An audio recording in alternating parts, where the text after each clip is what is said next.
हमारे जमाने में साइकिल 3 चरणों में सीखी जाती थी। पहला चरण केची, दूसरा चरण डंडा व तीसरा चरण था गद्दी। तब साइकिल चलाना इतना आसान नहीं था, क्योंकि तब घर में साइकिल बस एक होती थी जिसे पापा ही चलाया करते थे। तब साइकिल की ऊंचाई 24 इंच हुआ करती थी, जो खड़े होने पर हमारे कंधे के बराबर आती थी। ऐसी साइकिल से गद्दी चलाना मुनासिब नहीं होता था। केची वो कला होती थी जहां हम साइकिल के फ्रेम में बने त्रिकोण के बीच घुसकर दोनों पैरों को दोनों पेंडल पर रखकर चलाते थे।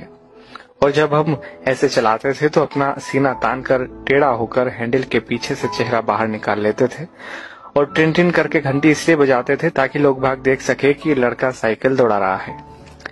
आज की पीढ़ी इस एडवेंचर से महरूम है। उन्हें नहीं पता कि 8-10 साल की उम्र में 24 इंच की साइकिल चलाना जहाज उड़ाने जैसा होता था। हमने ना जाने कितनी दफा अपने घुटने और मुंह तोड़वाए थे। और गजब की बात तो यह है कि तब दर्द भी नहीं होता था। गिरने के बाद चारों तरफ देखकर चुपचाप खड़े हो जाते थे, अपना निक्कर पोंछते हुए। अब तकनीकी ने बहुत तरक्की कर ली है।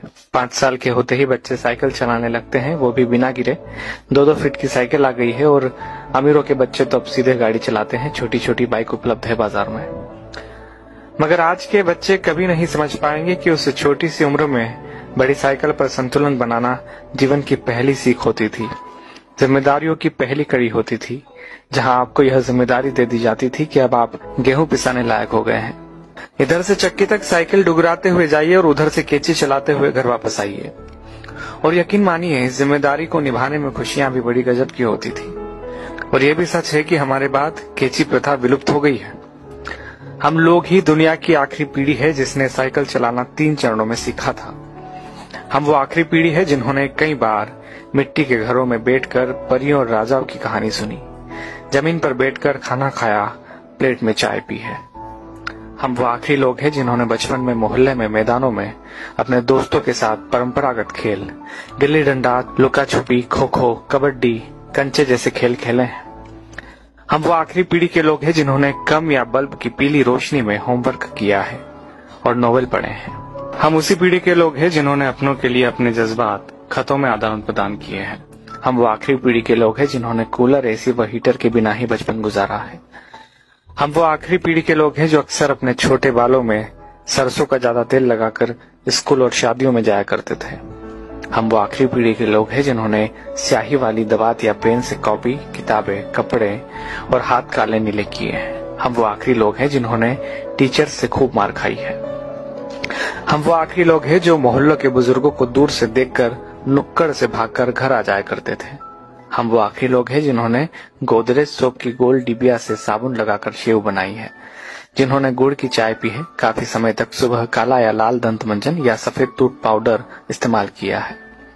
हम निश्चित ही वो आखिरी लोग हैं जिन्होंने चांदनी रातों में रेडियो पर बीबीसी की खबरें, विविध भारती, ऑल इंडिया रेडियो और बिनाका गीत माला जैसे प्रोग्राम सुने हैं। हम ही वो आखिरी लोग हैं जब हम सब शाम होते ही छत पर पानी का छिड़काव किया करते थे। उसके बाद दरी चादरें बिछाकर सोते थे। एक स्टैंड वाला पंखा सबको हवा के लिए हुआ करता था। सुबह सूरज निकलने के बाद भी ढीठ बने सोते रहते थे। वो सब दौर बीत गया। दरी चादरें अब नहीं बिछा करती है। डब्बों जैसे कमरों में कूलर, एसी के सामने रात होती है, दिन गुजरते हैं। हम वो आखिरी पीढ़ी के लोग हैं जिन्होंने वो खूबसूरत रिश्तों और उनकी मिठास बांटने वाले लोग देखे हैं जो लगातार कम होते चले गए। अब तो लोग जितना पढ़ लिख रहे हैं उतना ही खुदगर्जी, अनिश्चितता, अकेलेपन व निराशा में खोते जा रहे हैं। हम ही वो खुशनसीब लोग हैं जिन्होंने रिश्तों की मिठास महसूस की है। हम एकमात्र वह पीढ़ी है जिसने अपने माँ बाप की बात हमेशा मानी है और बच्चों की भी मान रहे हैं।